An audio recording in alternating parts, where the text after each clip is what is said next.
Hello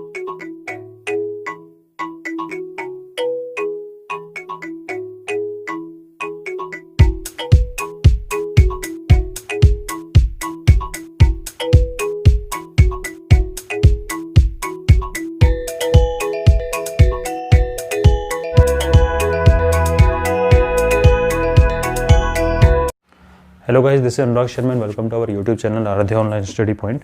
And in today's class, we are going to finish exercise 8.2.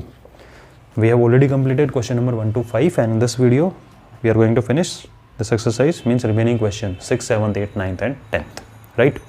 Okay, so what is question number 6 is, during a sale, a shop offered a discount of 10% on mark price of all the items. एक quick revision लेते हैं कि देखो, आपको पता है discount जो होता है हमेशा किस पे मेंशन होता है, वो मार्क प्राइस पे, कॉस्ट प्राइस पे आपको कोई डिस्काउंट नहीं देने वाला है, वो आप जानते हो, ठीक है।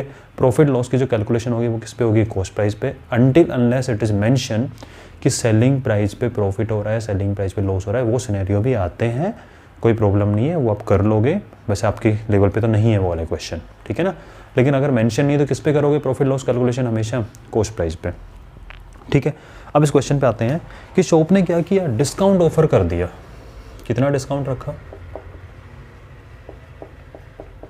10%। बोले कि कोई भी आइटम ले जाओ इस शॉप से, आपको हर आइटम पे 10% का डिस्काउंट मिलेगा, ठीक है भाई। अब एक कस्टमर आया शॉप के ऊपर, उसने देखा यार चलो अच्छी बात है, डिस्काउंट मिल रहा है, तो देखते सामान। तो what would a customer have to pay, उसको कितना रुपीज़ देना पड़ेगा अगर उसने परचेज किया क्या, a pair of jeans. Pair of jeans का मतलब पेयर समझ कर टू मत कर लेना, अब पेयर ऑफ जीन्स मतलब एक सिंगल जीन्स को बोलते हैं, उसके 2 लेग्स होते हैं ना, इस वजह उसको पेयर बोला जाता है, ठीक है। तो पेयर ऑफ जीन्स जिसकी मार्किंग थी 1450 रुपीज़, वो उसने परचेज कर लिया। और 2 शर्ट परचेज किया, दोनों का प्राइस था 850 रुपीज़ ईच, वो उसने परचेज किया। परचेज करके काउंटर पे गया, उसको बोला भाई देखो मैंने ये परचेज किया है, आप डिस्काउंट निकाल के और मुझे बता दो कितना पे करना है। तो वो काम हमें करना है, चलो भाई हम कर देते हैं। क्या हुआ, तो मार्क प्राइस ऑफ जीन्स वो कितना है, 1450 rupees, and mark price of shirt, ठीक है, वो कितना है 850 रुपीज़ ईच। ये सारी कैलकुलेशन है, आपको बताना है कि कितना अमाउंट पे करके जाएगा, कितना सेलिंग प्राइस हो गया उस चीज़ का, ठीक है। तो मार्क प्राइस ऑफ 1 शर्ट है ना ये, तो अगर मुझे 2 शर्ट का मार्क प्राइस निकालना है तो वो हो जाएगा 850 rupees multiply by 2 means 1700 rupees. ये शर्ट का मार्क प्राइस है और ये जीन्स का मार्क प्राइस है। इस पे भी डिस्काउंट मिलेगा, इस पे भी डिस्काउंट मिलेगा। अब देखो 2 तरीके करने के, क्या तो आप इसका सेपरेट डिस्काउंट निकाल दो 10%, या आप इसका सेपरेट डिस्काउंट निकालो 10% और बाद में दोनों डिस्काउंट को ऐड करो और टोटल में से सब्ट्रैक्ट कर दो। लेकिन एक बात बताओ मुझे, जब आपको इसका भी 10% कैलकुलेट करना है, इसका भी 10% कैलकुलेट करना है, अलग अलग तो है नहीं कि भाई इस पर 10% डिस्काउंट, इस पर 20% डिस्काउंट है, सेपरेट करो। दोनों पे ओवरऑल 10 है, तो एक काम करो ना यार, कि मान लो सपोज करो एक एग्जाम्पल समझते सिंपल सा, कि एक 100 रुपीज़ का सामान लिया और एक 200 का सामान लिया मैंने, दोनों को लेके गया बिल पे, उसने बोला भाई कितना हो गया, बोला 100 + 200 300 हो गया, और 10% डिस्काउंट है, 300 का 10% कितना होता है 30 रुपीज़। तो ओवरऑल बिल में 30 रुपीज़ डिस्काउंट दे देगा मेरे को वो। वरना आप कैलकुलेट करो कितना, कि भाई 100 रुपीज़ का 10% 10 रुपीज़, 200 रुपीज़ का 10% 20 रुपीज़, दोनों ऐड करें 30 रुपीज़ आना, तो वही है। तो अगर सेम क्वांटिटी है तो दोनों को ले लो ना यार इस चीज़ को। तो टोटल मार्क प्राइस कितना हो गया, इन दोनों को क्या कर दो ऐड, 1700 + 400 21 30 150। तो एक बार आपको लिख के दिखा देता हूँ मैं चीज़, कि दोनों को ऐड कर दो तो 3150 रुपीज़, ठीक है। ये टोटल मार्क प्राइस था, बिल बनाया उसने, ये जीन्स का अमाउंट लिख दिया इसने यहाँ पे, ये इसका अमाउंट लिख दिया, टोटल अमाउंट बोला भाई साहब इतना हो गया। उसके बाद में डिस्काउंट लगाएगा, डिस्काउंट को सब्ट्रैक्ट करेगा और बाद में आपको बिल बना के दे देगा, ठीक है। अलग अलग वैल्यू होती, इस पे 10%, इस पे 15%, इस पे 20%, इस पे 5%, तो अलग अलग कैलकुलेट करते हैं, सेम इसलिए एक साथ कर देंगे। एंड व्हाट इज डिस्काउंट, तो बोलो डिस्काउंट है 10%। 10% of what, 10% of mark price. Means 10 means 10%, means 1/100, of means multiply, what is mark price. ठीक है, और वैसे भी आपको पता है अगर मुझे 10% फाइंड करना हो तो 10% का मतलब 1/10 होता है, और 3150 का 1/10 करोगे मीन्स 10 से डिवाइड करोगे 315 रुपीज़ आएगा, नहीं आएगा। तो मेंटली भी कर सकते हैं आप इस चीज़ को, और चाहो तो ऐसे भी कर लो। तो 315 रुपीज़ डिस्काउंट मिल गया, खुश हो गए आप तो, इतना डिस्काउंट। तो सेलिंग प्राइस बोल दो इस चीज़ को, ये कितना अमाउंट पे किया। तो भाई जो मार्क प्राइस था उसमें से ये डिस्काउंट मिला तो सब्ट्रैक्ट ही करोगे इस चीज़ को, कम ही लेके आओगे, राइट, माइनस डिस्काउंट। यानी कि 3150 में से आप 315 को सब्ट्रैक्ट कर रहे हो।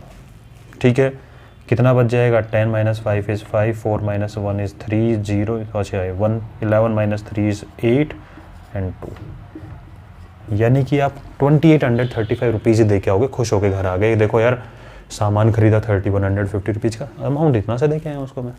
ठीक है, तो ये आपका क्वेश्चन हो गया।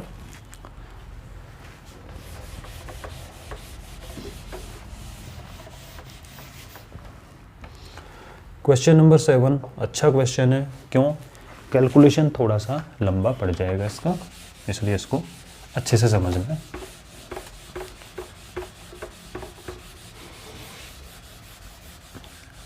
वीडियो पॉज कर करके नोट कर लिया करो, ठीक है, अपने फ्रेंड्स के साथ ज़्यादा से ज़्यादा शेयर करो इस चीज़ को, राइट, जिससे ज़्यादा से ज़्यादा बच्चे देखें इस चीज़ को, फ़ायदा मिलेगा उनको। लाइक कर देना वीडियो को, सब्सक्राइब जरूर कर लेना अगर चैनल सब्सक्राइब नहीं किया है, और नोटिफिकेशन के लिए बेल आइकन को प्रेस कर देना। एंड वन मोर थिंग, मैंने एक चीज़ देखी यार, कुछ बच्चे ना वीडियो अनलाइक करके जा रहे हैं। अरे भाई एक बात बताओ, पढ़ा ही रहा हूँ, पढ़ने वाली चीज़ में अनलाइक क्या करना हो। चलो ठीक है, आपको अगर कुछ चीज़ समझ में नहीं आ रही है तो अनलाइक करने के साथ साथ में कमेंट में लिखो ना कि सर ये प्रॉब्लम आ रही है, that's why I am doing this या प्रेसिंग दिस अनलाइक बटन, जिससे मुझे पता तो लगे कि प्रॉब्लम क्या है, तो इंप्रूव करेंगे। ठीक है ना, तो ऐसे सिंपली अनलाइक करने से बेटर है कमेंट में लिख दो उस चीज़ को कि क्या प्रॉब्लम आ रही है, राइट। चलो 7th क्वेश्चन क्या बोल रहा है, a milkman sold 2 of his buffaloes for 20,000 rupees each. Milkman पर 2 बफेलो थी, दोनों को 20,000 रुपीज़ में बेच दिया।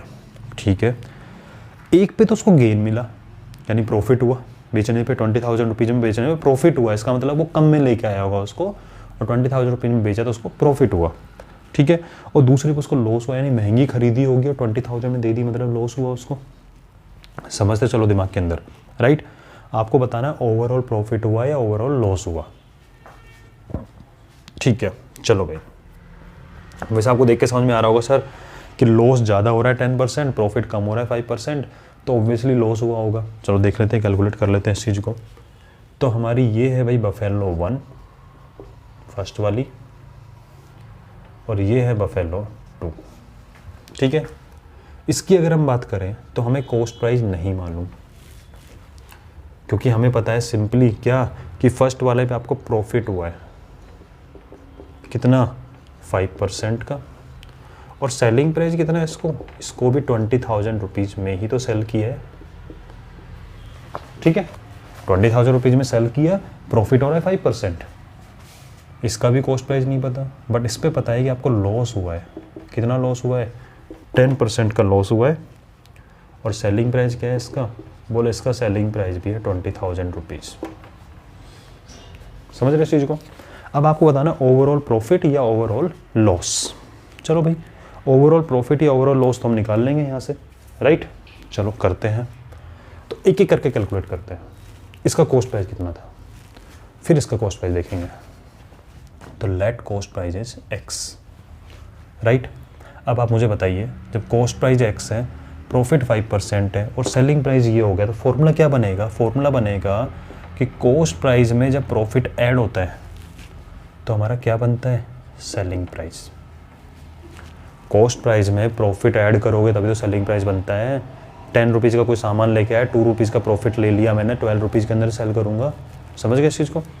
Cost price means x, profit means 5% of what, 5% of cost price. Profit किस पे होता है, कॉस्ट प्राइस पे, राइट। नहीं पता तो क्या हो गया, निकाल देंगे, 5% of X and that is equal to selling price means 20,000। x plus 5%, 5 multiply 1/100 और 5 मल्टीप्लाई 1/100 5 से कट करो 20 टाइम कट होगा, दैट मीन्स 1/20।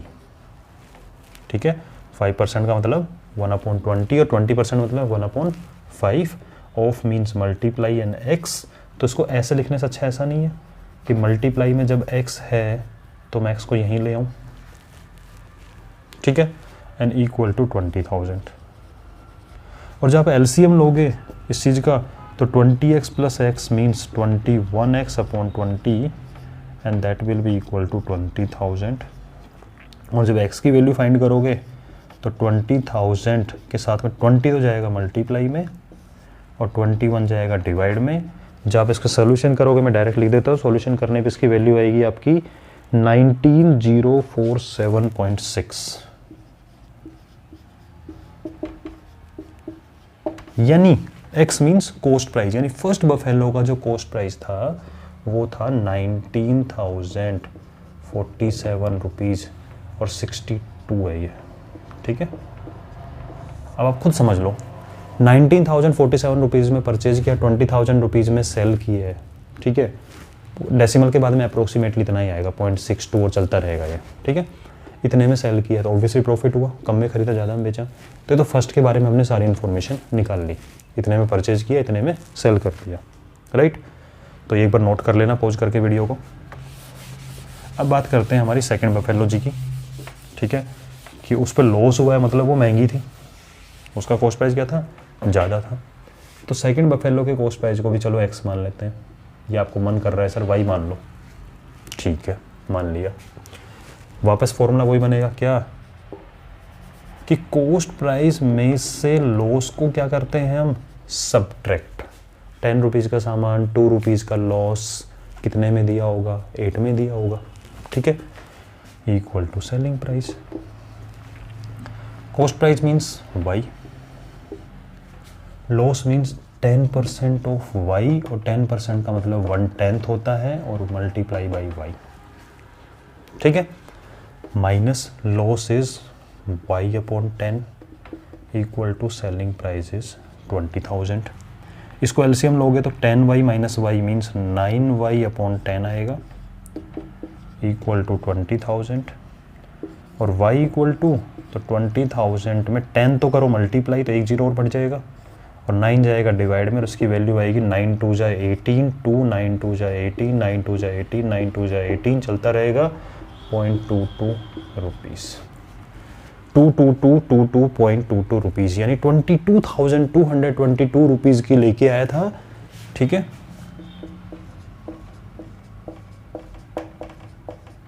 और बेचा ओनली 20,000 में, ऑब्वियसली दिख रहा है हमें लॉस हुआ है।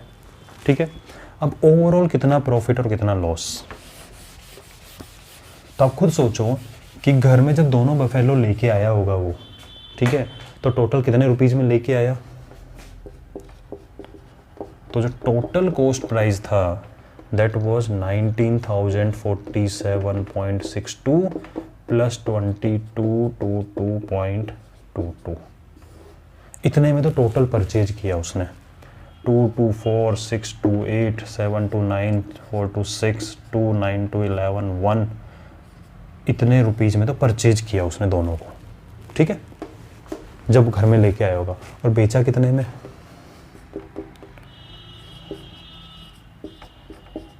बोलो सर 20,000 प्लस 20,000, 40,000 में ही देना पड़ा उसको दोनों को। तो total selling price is 20,000 plus 20,000 equal to 40,000 rupees में सेल कर दिया। अब खुद बताओ, खरीदा 41,269, बेचा ओनली 40,000, प्रॉफिट हुआ कि लॉस हुआ, कम में देना पड़ गया ना, तो ओवरऑल लॉस। और कितना लॉस सब्ट्रैक्ट करके बता दो, इसमें से इसको सब्ट्रैक्ट करो तो 1,269.84 रुपीज़ का उसको क्या हो गया, लॉस। मजबूरी रही होगी बेचारे की कुछ भी, ठीक है, कि लॉस में बेचना पड़ गया उसको। क्लियर, ठीक है। चलो जी, ये थोड़ा सा लेंदी क्वेश्चन था। अब जो क्वेश्चन आएंगे छोटे छोटे से क्वेश्चन, फटाफट से करते हैं उनको। पॉज करके लिख लेना बेटा, ठीक है, और अपने फ्रेंड से शेयर कर दिया करो, ठीक है ना। चलो 8th question, price of TV is 13,000। हमें नहीं पता क्या प्राइस है, ये सेलिंग प्राइस है, कॉस्ट प्राइस है, क्या है, पूरा क्वेश्चन पढ़ते हैं कि price of TV is 13,000 rupees, sales tax charge on it at a rate of 12%। इसके ऊपर टैक्स भी लग गया, ठीक है।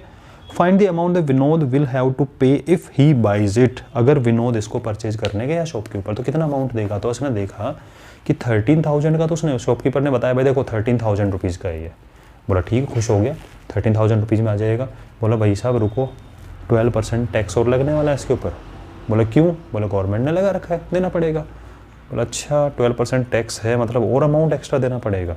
हो गया काम अपना। तो क्या कि what is the cost price? बोला 13,000 रुपीज़। ठीक है, ये कॉस्ट प्राइस समझ लो, आप इसको वो समझ सकते हो, कॉस्ट प्राइस नहीं है एक्चुअल में, ये हो गया शॉपकीपर उसको दे रहा है 13,000 में, so this is selling price. ठीक है, इतने में शॉपकीपर उसको बेच रहा है कि भाई मैं आपको 13,000 में दे दूंगा, मेरी तरफ से तो काम हो गया। अब जो 12% आप दे रहे हो वो गवर्नमेंट को दे रहे हो। ठीक है, तो सेलिंग प्राइस तो हो गया 13,000 और इस पे जो टैक्स लगा दैट इज 12%। 12% of what? इसके ऊपर ही तो लगेगा 12%, तो 12% ऑफ 13,000 एंड दैट इज 12। ठीक है, अब आपको देखो ओरली करना सिखाता हूँ, लिख के तो बता ही दूंगा, ओरली सीखो।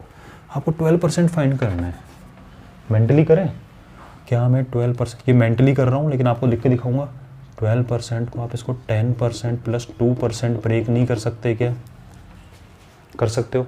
ठीक है, कहोगे सर अब 10% और 2% अलग अलग क्यों निकाला जब एक में निकल सकता है? माइंड में निकाल रहे हैं। कैसे? आप मुझे बताओ, जब आपको 10% निकालना होता है तो क्या करते हो? वो सर 10% होता है 1/10, 10 से डिवाइड कर देते हैं। और जब 1% निकालना हो तो आपको पता है 1% का मतलब होता है 1 मल्टीप्लाई 1/100, 100th। 1% मीन्स 100th, यानी 100 से डिवाइड कर दो। तो 10% फाइंड करना कितना ईजी है यार, 1300 आ गया। और बोल सर 2% कैसे निकालें? 2% 1% निकाल के डबल कर दो। अब आपको लग रहा हो कितनी मेहनत करनी पड़ रही है, नहीं, 1% निकालो उसका डबल करो। अरे यार इतना सिंपल सा नंबर है। 1% मतलब 100 से डिवाइड करना, मतलब ओनली 130 आएगा ओनली 130। और इसका डबल करेंगे तो 2 इसका नहीं हो जाए, 13 2 26, तो 260 रुपीज़ नहीं हो जाएगा ये 2%। ये सारा काम आपको माइंड में करना है।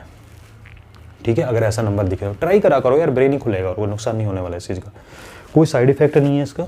ठीक है, कि इस तरह से करेंगे सर तो क्या होगा, ये होगा, दिमाग थोड़ा खुलेगा यार, और क्या होगा। ठीक है ना, चलो तो ये हो गया आपका 1300। अब इसको देखो डायरेक्ट कैसे करते हैं, तो आपको लिख के दिखाया, आप भी ऐसे लिख के कर लेना कि आपको निकालना है 12%। अच्छा 10% प्लस 2%, 10% मतलब 1300, 1300 को दिमाग में रखा, 2% मतलब 1% का डबल, 1% 130, 2 जा 260, 1300 एंड 260, 13 प्लस 2 1560 रुपीज़।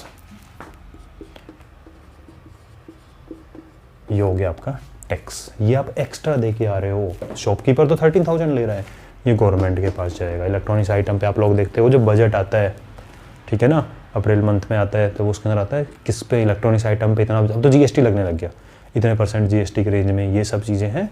पढ़ा करो, इंटरेस्ट आएगा उसको पढ़ने में। तो कितना अमाउंट पे करेगा, ये तो करेगा, साथ में ये एक्स्ट्रा देगा। तो अमाउंट जो पे करके आया वो हो गया 13,000 में 1560 रुपीज़ एक्स्ट्रा जाएगा।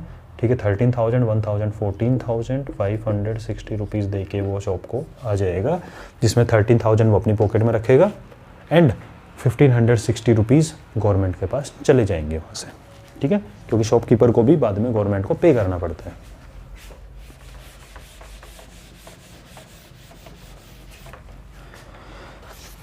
Now come to 9th question.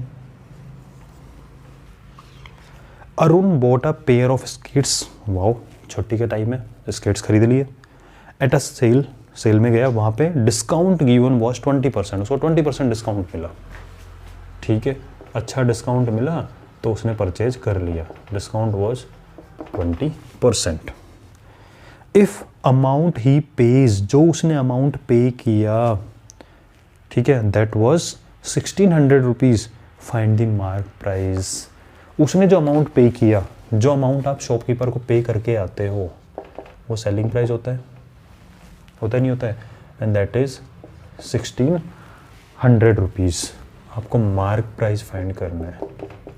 किस पर लिखा हुआ क्या था आइटम पे, मतलब ये अगर आइटम है इस बॉक्स में, इसके ऊपर कुछ मार्क करके लिखा होगा, हमें नहीं पता, और लिखा हुआ है कि भाई कुछ डिस्काउंट मिला उसके ऊपर जो कि 20% है, और बाद में आप उसको परचेज करके लेके आए। मतलब मार्क अगर मान लो 2000 रुपीज़ है, उसका 20% आपने परचेज किया, 20% डिस्काउंट लिया, तो उसमें सब्ट्रैक्ट कर दिया। डिस्काउंट मतलब कम हो जाता है मार्क प्राइस से, वही आपको फाइंड करना है कि मार्क कितना था।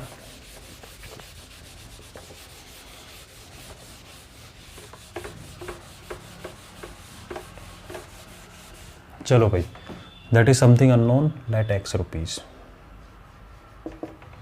ठीक है, अब मुझे बताओ कि मार्क प्राइस में से जब आप डिस्काउंट को सब्ट्रैक्ट करते हो, 100 रुपीज़ मार्क है, 20 रुपीज़ डिस्काउंट है, सब्ट्रैक्ट करा 80 तो दे के आओगे उसको, तो मार्क में से जब डिस्काउंट को सब्ट्रैक्ट करते हैं वही तो सेलिंग प्राइस होता है। ठीक है, कोई फॉर्मूला रटना नहीं है, समझो इस चीज़ को कि अगर इस मार्कर के ऊपर मार्क प्राइस अगर 25 रुपीज़ है, 2 रुपीज़ का डिस्काउंट दे रहा है मेरे को, तो 25 माइनस 2 23 तो दे के आऊँगा उसको मैं। तो मार्क में से डिस्काउंट को सब्ट्रैक्ट करने पे क्या बन जाता है, selling price. Mark price means x, discount 20% of what, किस पे मिलता है डिस्काउंट आपको, मार्क पे तो मिलेगा। 20% of x, 20 means 1/5, 20% means 1/5 of means multiply x, that is x upon 5। ठीक है, तो x minus discount means x upon 5 equal to selling price is 1600। LCM लो, 5x minus x is 4x upon 5, LCM ले लेना भाई इसका। ठीक है, क्या आएगा, 4x upon 5 equal to 1600, x equal to 1600, 4 जाएगा डिवाइड में, 5 जाएगा मल्टीप्लाई में, 4 4 जा 16, 5 4 जा 20, 0 0, 2000 रुपीज़ उसके ऊपर मार्क किया हुआ था। ठीक है, समझ लो इस चीज़ को, 2000 रुपीज़ क्या था, मार्क। 20% डिस्काउंट दे दिया। 20% कैसे फाइंड करते हैं, 1/5, जिसका 1/5 करोगे तो 400 आएगा नहीं आएगा, तो 400 का डिस्काउंट मिलेगा 2000 पे। 2000 पे 400 का डिस्काउंट तो 1600 में मिला। ठीक है,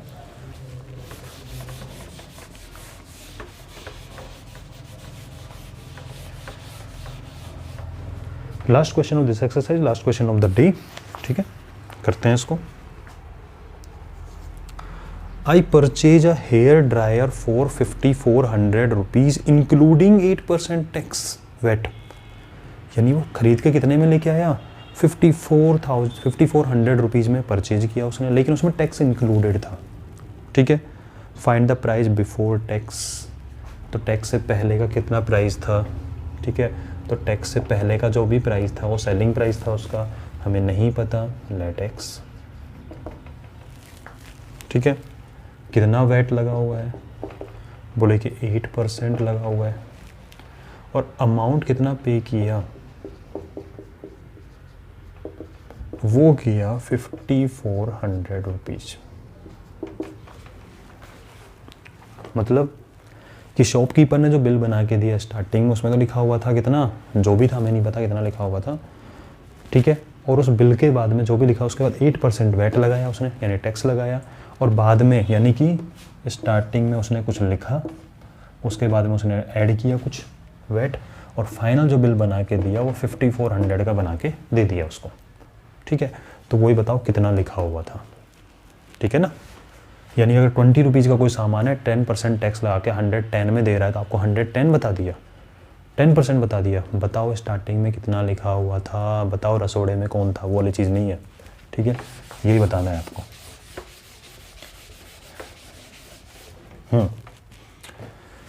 अब मुझे बताओ, जो भी आपका सेलिंग प्राइस होता है